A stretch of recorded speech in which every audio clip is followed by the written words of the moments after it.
What's up, wrestling fans? It is 5:50 p.m. as I record this on the East Coast of America, which is vulnerable to attacks by many countries. No, I don't know why I said that. We had a good monetize this last night, so it was a long day today, a little bit of sweating and stuff, but that's fine.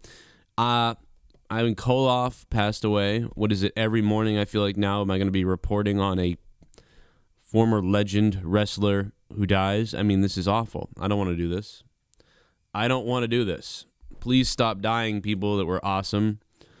Koloff was like the man. When I was a kid, I was like terrified of this guy. I saw some stuff that he did. I remember seeing him bleeding in a match with Pat Patterson once. And just every time, like if he was bleeding or even if he was beating someone or getting beat up himself, which didn't happen too much when I saw him, at least. You know, he just he scared me as a kid. I was like a 4 or 5 year old, and I was like, man, I don't like this guy. This guy will hurt somebody. He might hurt me. I don't like Mr. Koloff. But obviously, just rest in peace. I mean, another legend gone.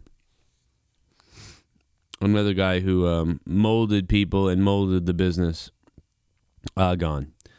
So can we stop with these now? Can we stop dying, people? Because this is terrible.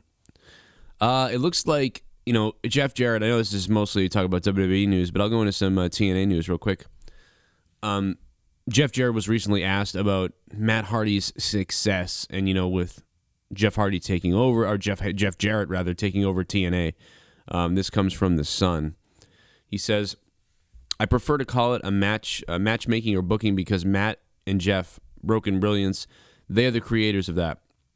You just have to put them in positions to let them run with it. I think that's part of the magic in our business is that we don't really write stories but document them. Matt Hardy has reinvented himself in a unique way. Jeremy Borash and how it's edited, it's groundbreaking and it's revolutionizing different story aspects. When you look down in history, whether it was The Rock, Stone Cold, perfect examples can be given, giving them the ball, but then you have to run with it. Matt Hardy was given the ball, and he ran with it. So that tells you to me that, Jeff sounds like, based on that he's on board with the situation here, what's going on, obviously. One of the most successful things in TNA wrestling, do not break it, leave it where it is, don't screw with it. And I think that's what Jeff Jarrett is basically saying there. Not a huge news day. Kurt Angle talking about John Cena as being the greatest of all time and shocked that he had a positive response on social media. I don't know why that would be. TNA is offering a contract to Magnus to come back. There is some guy who made a weird video about Strowman, and I don't care about that. Ivan Koloff passed away today. I mean, that's really what I'm looking at, the news that I see. Who could replace Mick Foley as the general manager? Obviously, it seems like Kurt Angle should be the one to come in, but now they're saying that it's actually going to be Kurt Angle on SmackDown replacing Daniel Bryan. So that's the other news that we are hearing. Also want to let you know, somebody asked me about this earlier. What's up with Triggered by Rage? They couldn't figure out where to go. And let me hit you with this real quick. I like to remind people of stuff, and this is one of those times. Let me get this thing out of the way. If you go to my website, joecronenshow.net, which needs updating, but be that as it may, scroll down a bit, and you can purchase the episodes of Triggered by Rage still, episode 1 and 7. Episode 7 is up and available. Over 200 of you guys have already checked it out. So anybody who hasn't already, obviously Triggered by Rage is there. There's a sample for you to listen to the beginning of it. And there it is. And then there's my WWE coupon codes as well. And, of course, links to products that you want to know about. And if you want to advertise on the Joe Cronin Show, then, of course, you can scroll up to advertise. You can come across here, deals, podcasts, whatever else. Go to advertise, and you'll have all the situations described to you of what happens when you advertise monthly or whatever it is. We've got basic, regular, big time, and beast mode, which is going to get you basically mentioned in every single episode of everything I do. So see what you want to do. See what you want to do. If you want to plug your channel, website, product, whatever. This is newly launched, so check it out if you're interested in that sort of thing. And I'll move this so you can. There it is. Anyway, back to whatever the hell I was talking about, wrestling wise. Let me just see here. Yeah, so Vince McMahon commented on George the Animal Steele the other day. He said, where's the quote here? The Animal Steele passing away of age 79 last night. The WWE chairman wrote the following, and this was on Twitter, so you can see this on Twitter right here. I've got some more things here about this and some other things, but this is my first Twitter exchange that I wanted to comment on. I don't know why this stupid program always blanks out the screen. It's so annoying. There you go. George Steele was only an animal in the ring. He was one of the truly nice men in the world. And that's true. Rest in peace to George the Animal Steele. I know Ivan Koloff passed away today, so we should be talking about Ivan now, but he's right, man. George Steele, I never met Mr. Koloff, but I met George, and was he a good guy. Absolutely true what Vince McMahon wrote here. This is, it's almost unbelievable. The guy was so nice and gentle and opposite of anything you would expect. I mean, it was almost classic. He looks like this animal, this hairy monster. Meanwhile, the guy would take you in off the street if he saw you shivering down the, walking by or something. And he wouldn't do anything weird to you, by the way, either. So get that out of there. But I tried to get my, let me go ahead and get this other tweet. I've got one more. Also, Charles Robinson looks like he was hospitalized. And because he had surgery, he had surgery on his foot. He got injured in that main event John Cena match, which he continued through, but today had to get the surgery on his foot. So that just happened. So we tweeted Charles Robinson and just wanted to give him a shout out. Thank you, Charles Robinson, for retweeting us, man, and we hope you get better. I think he put some photos up. Not sure if I can see him here. I can't quite make it out here. But this dude is like... What a great referee. Charles Robinson's a blast. He's also awesome at live events. Charles Robinson is always like just talking to people. People shout stuff at him, and he shouts stuff back, and he'll always lean over and give people a talk with the fans. I mean, the guy is like absolutely not jaded by anything he's doing. He's just as happy now as he ever was. It's almost unbelievable. Truly a good guy. And he's going to go down as like a legendary referee. I mean, you talk about... to me, like, guys that will be referees that should be in the Hall of Fame. I mean, obviously Earl Hebner comes to mind. I don't know if that will ever happen, or even if it did, maybe it did, and I don't even know what happened, but I don't think Earl's in the Hall of Fame. And, despite whatever Earl did with pushing merchandise or, I don't know what he did illegally or fabric, whatever he did. I mean, it was bad, but I mean, Earl Hebner was a legendary referee, and I would love to make sure that Earl Hebner goes to the Hall of Fame, unless I'm missing something and he's not already in the Hall of Fame. But I believe he's not. Obviously, Mike Chioda will be the next. Mike Chioda is the guy that basically replaced Earl Hebner. And, Charles Robinson kind of came in as that already iconic referee from WCW, probably other than like Nick Patrick or somebody, the most recognizable referee in WCW history. At least in the 90s.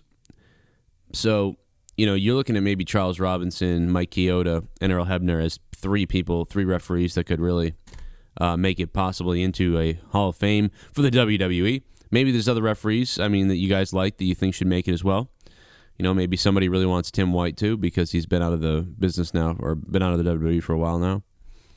I don't know. Tim White was there. I don't know how long Tim White was in the WWE. I want to say 10 years, but it might have been more. It might have been 20 years. I don't know. But I thought it was 10 years for him, but perhaps I'm wrong. I don't know.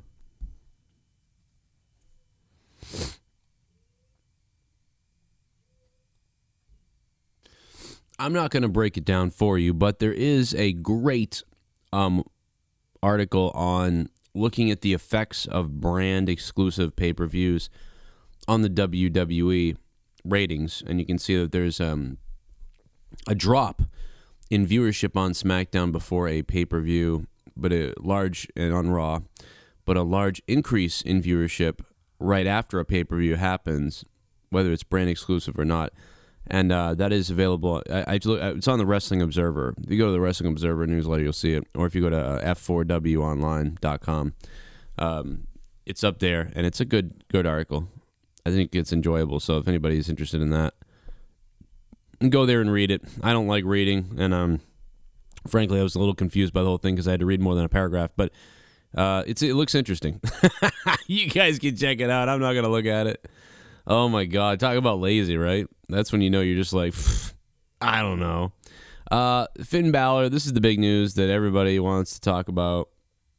Finn Balor, because apparently Finn Balor is booked on some live events, and here we go. This rumor that Finn Balor was scheduled for live events after Fastlane, and that's basically what we're hearing about. And so maybe, maybe there's something to that. Maybe he's just showing up to talk. Maybe it is just working him back. I don't know. It does seem almost weird. It does seem like he's might be making this return for WrestleMania.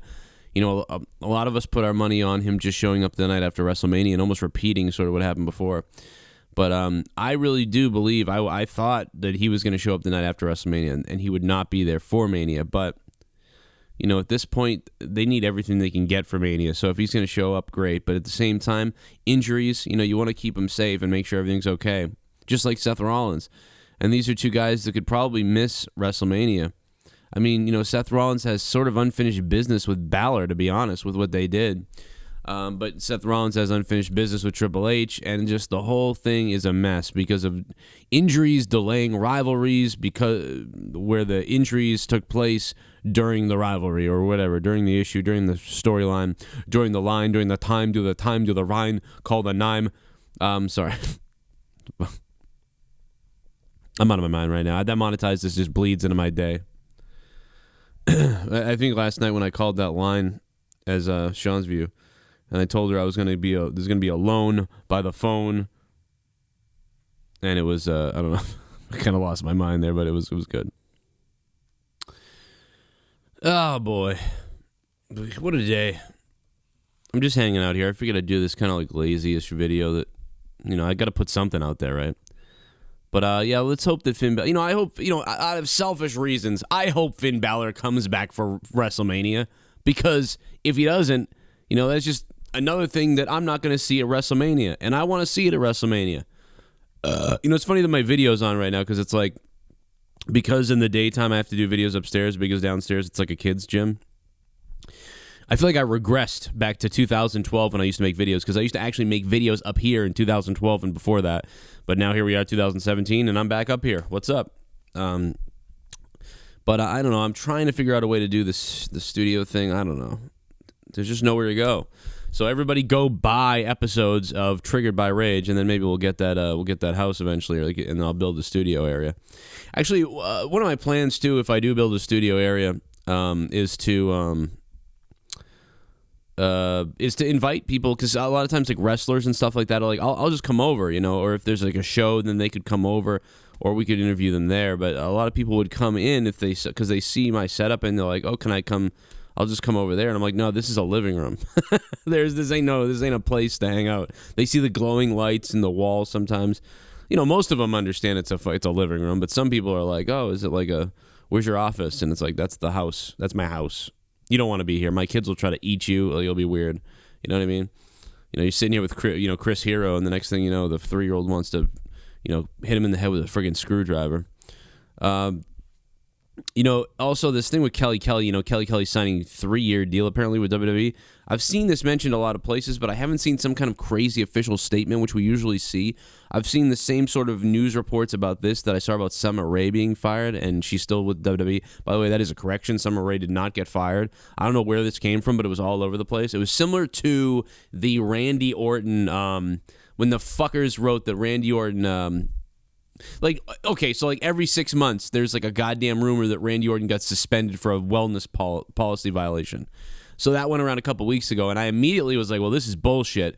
And you click on the link usually, and then it takes you to like an older WWE Expire link. It's a big prank that people do all the time about Randy Orton. And the minute that somebody sends it out, nobody even verifies it. They just want to go, holy shit, retweet. Holy shit. Even I, you know what? I got baited. I got fucking completely triggered by this thing. Like, because, a year ago this happened, and I was like, what? No, he didn't. Really? This got to be fake. And then I realized it was fake. But for some reason the other day I got it, and like, I mean, I'm at home waiting for WWE news to break. So anything with news and WWE. So someone sends me like, did you hear? Oh my God, this is crazy. Not again. Randy Orton. And I see the suspension thing, and I see all that. I fucking jumped out of my chair. I ran to the computer chair. I started fucking typing in a live video. I was going to go live right away. Like, Randy Orton suspended. We're going live right now. And I started setting up the whole fucking thing. And then I was like, well, let me just check this link and see what's really going on here.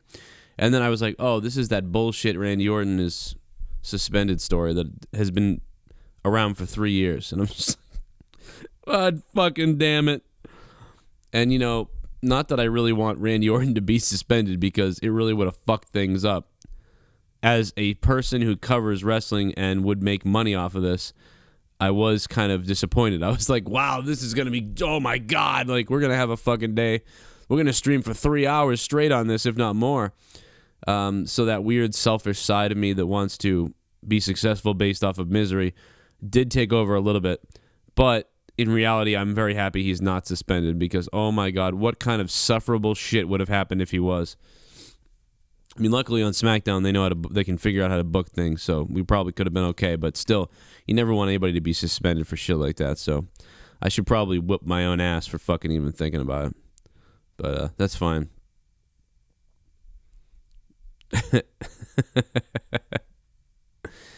Oh my God, what a weird day. This is a really weird day. I'm going to go out to eat later on tonight, and people have been asking me on Twitter, like, hey, you know, are you streaming tonight or what's going on? And I really don't know. I don't know what I'm going to feel like, but I think I do. I think I do want to stream later tonight, but I think it's going to be a gaming stream type of thing, like either Diablo or maybe Resident Evil. I still owe the Wolfenstein stream based on the donator a little while ago. So those are three things I owe. I also want to shout out my new patrons, guys. You guys are bringing it like badasses. I want to announce this shit. Yeah, I want to shout out to Scott McKinnon, who just became a $20 pledger a month on Patreon. Paul C. pledged 10. Joe Elias posting 20. Jason Carrero 5. Mitch Brandenburg $5. Thank you guys for becoming new patrons of the JCS Army and the Cronin Club. You motherfuckers are awesome. Obviously, you can contribute $1 a month if you want. You know, you don't need to do 20 and 40 and 30 like some people are. There are perks on there that you can get. You just have to request which ones you want, what you want to do. And, of course, it'll be verified, and then you'll be able to do it.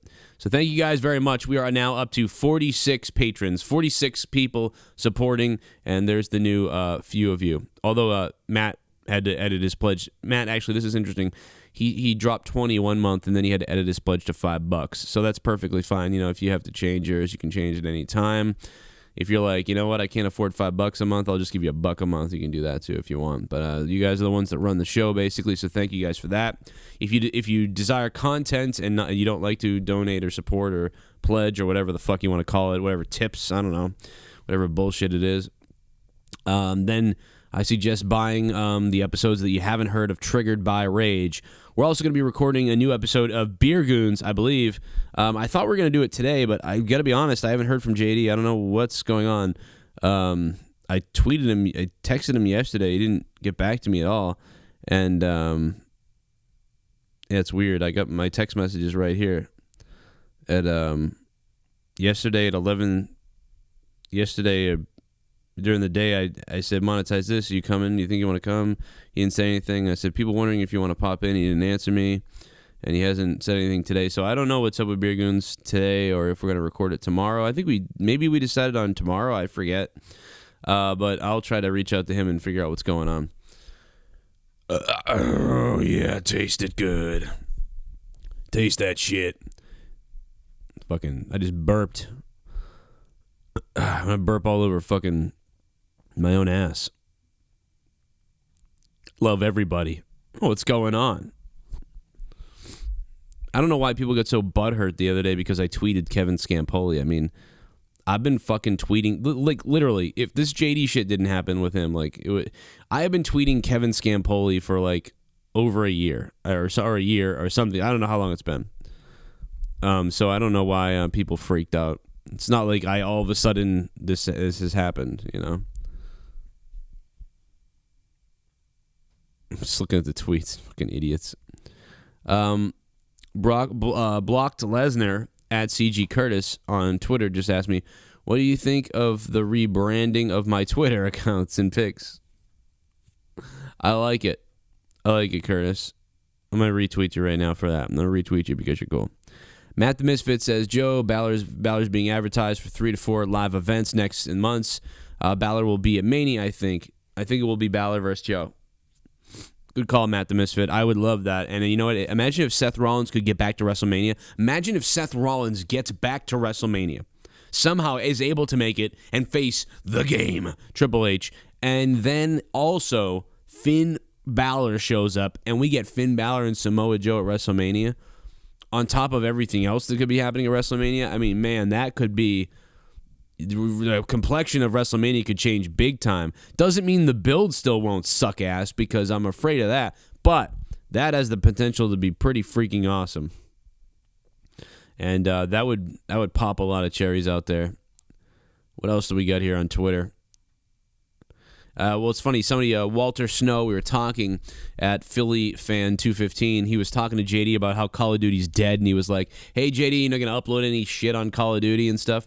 And JD was like, "No, the game's dead. F that." And I guess I'm not really that familiar with Call of Duty statistics and money and things like that, because I don't really fucking like Call of Duty, because I'm a Halo guy. And when Halo is the thing that launched online multiplayer, all right, multiplayer, like multiplayer. No, because in 2004, you know, everyone started playing online multiplayer shooters, and there was no Call of Duty. Everyone was playing Halo 2, and it destroyed, dude. Everybody was fucking playing this game, like, and it monopolized it because nobody else had a game yet that could go multiplayer like Halo did. And Halo 1 was great, but when Halo 2 came out and went live, I mean, that took over, dude. You have to understand, if you're younger, you have to understand, like, there was no Call of Duty, there was no Battlefield, there was no all these other games. Like, I mean, there was lots of games, but there was no other multiplayer online games. So there wasn't a million games to choose from. It wasn't like Gears of War or COD or Overwatch or this or that. It was just the only game that came out, one of the first games that could go live was Halo 2. And it worked well online. Like, it wasn't like some shitty archaic thing. Like, other than like every 20 games, you know, or something, somebody was modding or something like that. There's a lot of mods that actually did happen, but, you know, it was just, dude, it was such a fun time. And I know it sounds like an old fogey fucking thing to say, but you know what I mean. Like, pick whatever game that you used to play for years, and maybe you don't play it anymore. There's never anything like it. If you played Call of Duty, like Modern Warfare 2 or something like that, and you're like, that was the time, man, there was never anything like that. You know, that's what I'm talking about with Halo. The difference is there was nothing else. So that was what everybody played. But anyway, back to the point at hand. According to Walter on Twitter, he says, well, it's funny because Call of Duty has never made more money than they make right now. They're making more money than they ever did, and yet JD is saying that it's dead. But the reason why I think that it's dead to JD. It's dead to anybody like us. Anybody who's like, I want to turn my channel into a Call of Duty channel. You have to do something bizarrely different. I am of the mind that if JD reviewed Call of Duty like he did WWE in a video looking at the camera, and then put the screenshots up and did all this editing that would take him hours and shit, which he doesn't want to do, yeah, he probably could propel his channel up. But, you know, the days of just screaming at the TV and having good gameplay videos is just, it's so much harder to do now. It's way harder to do. Everyone's doing it. Like, it's just a fucking cesspool of people doing it. Toby Jones, who just got an Xbox, is doing it. You know, Billy Marvin, who just got an Xbox, is doing it, okay? Jamal Atkinson, who just got an Xbox or PlayStation, is doing it. So it becomes less of an art or an interesting thing because it's just everywhere. It went from, oh my God, I got to see these guys gameplay, to I'm doing my gameplay. Like, everyone's doing it. You know, it's same thing with YouTube even. YouTube used to be so exclusive, and then it used to be kind of like, how do I do a YouTube? And now everyone sort of tries YouTube. Most people fail and they quit, or they use it as like a vlog, or they kind of use it to be like, I'm part of YouTube too, and I like watching it. You know, I did that for a while. You know, years ago, 06 to, I mean, I started on YouTube the day it launched. I mean, I was interested right away in YouTube. Well, it was a little different when it launched. Actually, I actually, let's be honest, I didn't find out about YouTube until 6 months after it launched. I didn't really find out about it. But anyway, let's get back to the main point. I'm all over the fucking place here, which is fine because this is fun. But what my point is he says it's making the most money ever, and he was like, it's funny how COD and WWE are both at their worst point product-wise, but they're making the most money ever. And, that's a subjective thing. I mean, some people, obviously people in the WWE and many other people would say that WWE is at, like, a great time. But, I would say that it's doing all right, I mean, like, the good thing is WWE is a niche type of thing.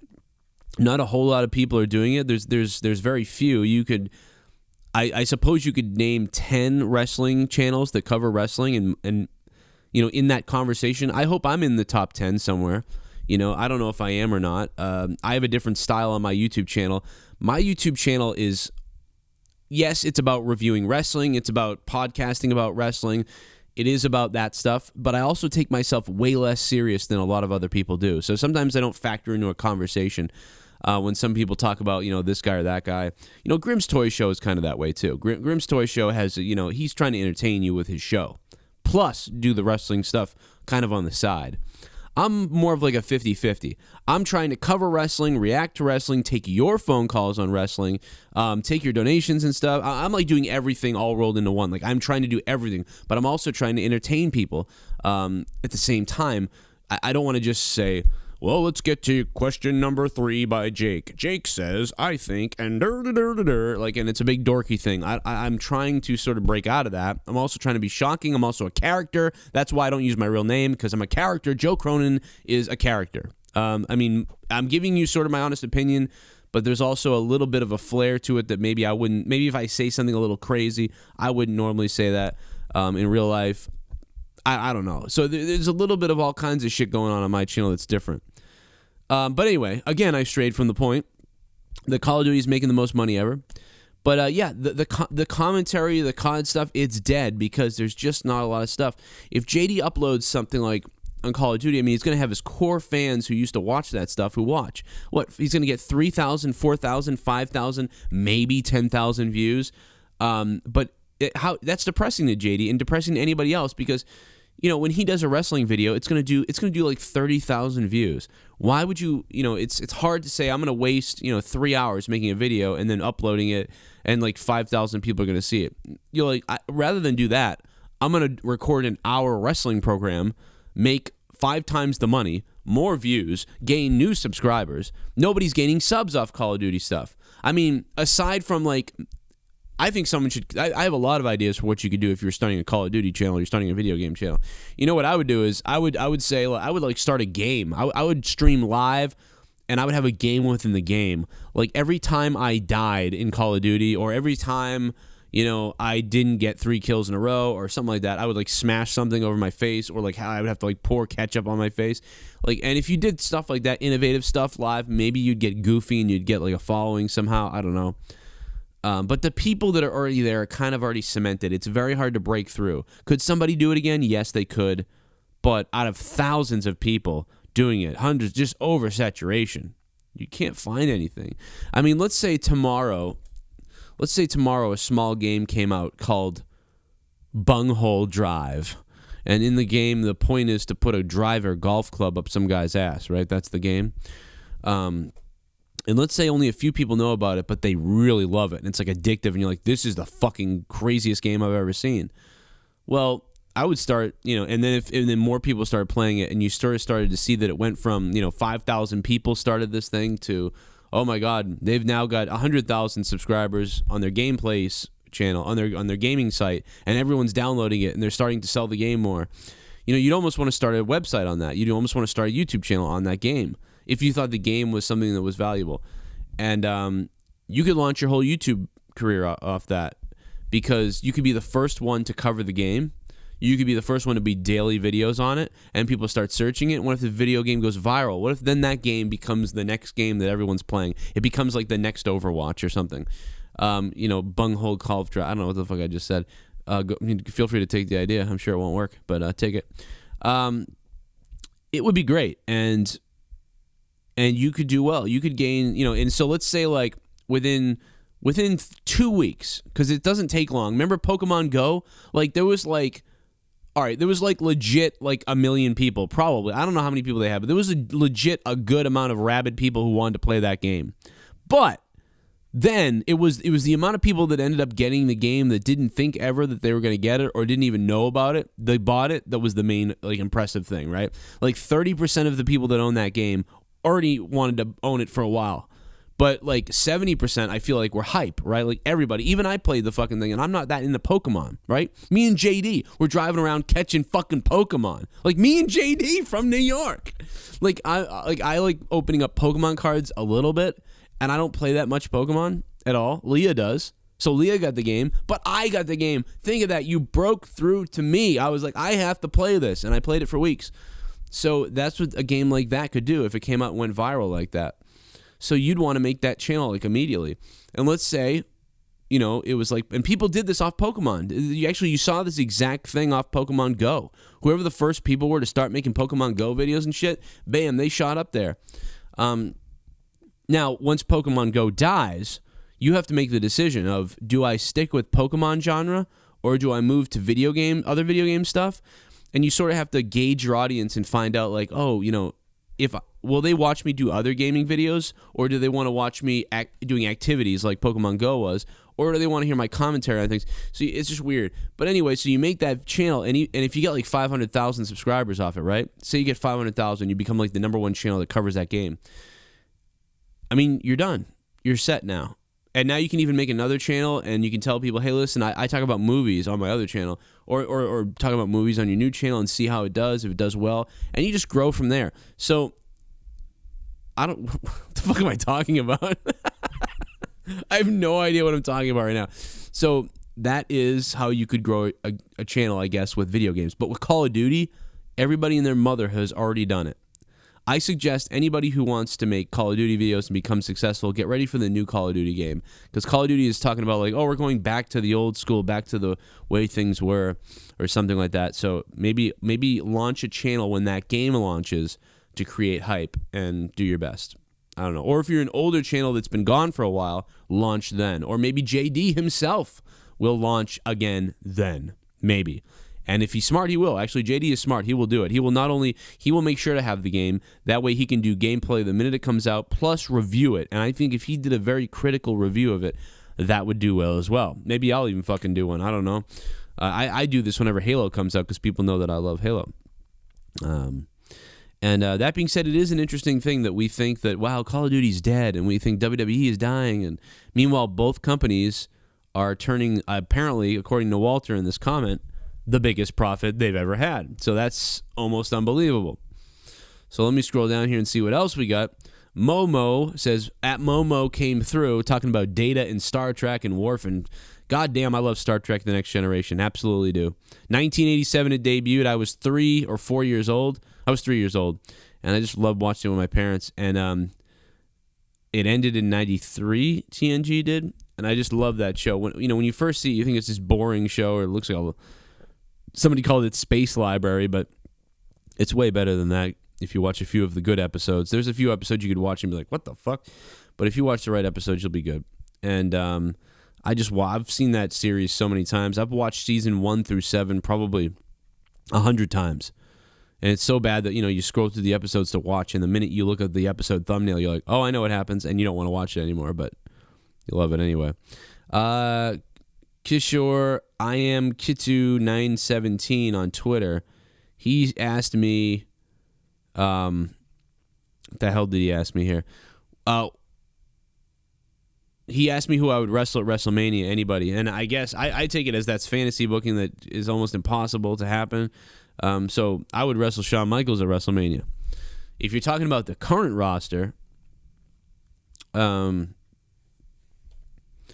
would want to wrestle. I don't know. I'd probably want to wrestle AJ Styles. I mean, if I could, to be honest, I definitely want to wrestle AJ Styles. There's no question about that. Maybe Sami Zayn, but AJ Styles, because AJ Styles, whenever I needed a break or whenever I wasn't, able to do something the right way or whenever I, needed help or something, I know that guy would be, there's nobody that's going to make you look better than AJ Styles. I mean, look at what AJ Styles did with Ellsworth. So, absolutely, I'd pick AJ Styles. AJ Styles sold a super kick against Ellsworth that was, like, legendary. I mean, that super kick was insane. Let me see what else we got. Looking for a Drep. Looking for Mike. Breezango inspiration. The ASG sent me that. I guess it's an alcoholic drink. I'm just looking for more questions from people, and I can't quite seem to find any more. Perhaps we're all out of them. I don't know. Triple H is going to rebuild Evolution. Yeah, I don't know. Maybe. I heard JD's build. That was kind of cool. Who the hell are the 23% that voted for Kenny? Oh, yeah, that's right. Last night we had a fight. Obviously, the Texan fight, the battle for Texas between Kenny the Tits Omega and Larry Funk happened on Monetize This. And I put out a poll, and Larry Funk did run away with the poll. I think it was like 85 or 80% for Larry, and that was out of 380 votes. So Larry won the poll. Sorry, Kenny. But that's basically what happened. Yeah, more people passing away. Everybody's talking about people passing away, and it's like, please, no more deaths. Stop it. AJ Styles also reported that first trip on Alaska Air. I'm surprised this wasn't a story. Maybe it was, but he actually tweeted this out. First trip on Alaska Air, and they have lost my bag, says AJStyles.org, at AJStyles.org. I used to think it was AJ Styles Orgy, but I guess it's org. I thought it was a big orgy. That sucks. AJ Styles, I believe that AJ Styles just got robbed and lost his bag and lost some things. So now the friggin' airline loses his bag. I mean, this is some kind of BS conspiracy, okay? This dude's losing everything. That sucks. I don't know why, but like, I said this to Road Dogg. I just tweeted him earlier. And I was like, dude, I don't know why, but With My Baby Tonight is in my head all the time, like randomly. I don't know why that happens, but it's like all the time. It's like randomly pops in my head. Spend my days working hard on the go, heading on the hour clock, singing too slow. I can't wait to be alone with my baby tonight. It was like something like that. I don't know why. That always pops in my head randomly. I'm like, why is this in my friggin' head? Like, stop it. Stop it, Road Dogg. And Double J really wrote the friggin' song, by the way. I hope you guys enjoyed this show. Check out my website. You can click on the WWE title belts. I don't think the 30% off is happening anymore, but I believe the link will still help me if you go to the WWE website. Also, deals. If you go to the deals page, if you guys want anything to know about audiobooks now, I get credit there. Slam Crate. I really highly tell you to sign up for this now. WWE Slam Crate. Use the coupon code Joe Sent Me, or go to the website lootcrate.com/Joe Cronin Show. Plus Entertainment Earth's banner is down here as well. To shop through them, get my credit, and I'd appreciate that. And if you want more of me and talking about life that isn't wrestling but just going off, here it is, Triggered by Rage. A couple episodes are still there, and I'm going to be uploading more, so that's why I'm just reiterating that those are back there. Thank you for listening. Hope you guys can subscribe if you're new to this channel. If you're not new, leave a comment down below. Let me know what you guys think. Will Finn Balor return for WrestleMania? Will Seth Rollins return? Whatever. I'm going to be reading all your stupid comments down below. I'm going to be reading all your good comments down below, and I'm going to be reading all your hateful comments down below, and I'm going to be reading all your loving comments down below. I love the loving ones. I love the love comments. Oh my God, do I love the love comments. Click the like button if you want. That would be good. Maybe we can get fucking 5 million likes on this bitch. And that's about it. Keep coming back for more content and checking to make sure that YouTube did not unsubscribe you from my channel. Also, make sure to click the friggin' bell. I'm going to buy a goddamn bell, and I'm going to go bang every time I end a video, just so you remember to click that stupid-ass bell. Click the damn bell. I actually told Sean to do that. I told Sean, hey, buy a bell. It'll be like a gimmick, and you slam the bell every time you tell. But he said that was a good idea, but he never got the bell. I don't know. Maybe they're too expensive or something. And if you guys have any other questions, hit me up on Twitter at Joe Cronin, JCS. And, of course, thank you to everyone who supported the Patreon channel. We're almost at 50 patrons on patreon.com/Joe Cronin Show. You are the fund. You are the source. You are the people that fund me. And I'm the one that's going to fill you with my cock full of news. Have a good day.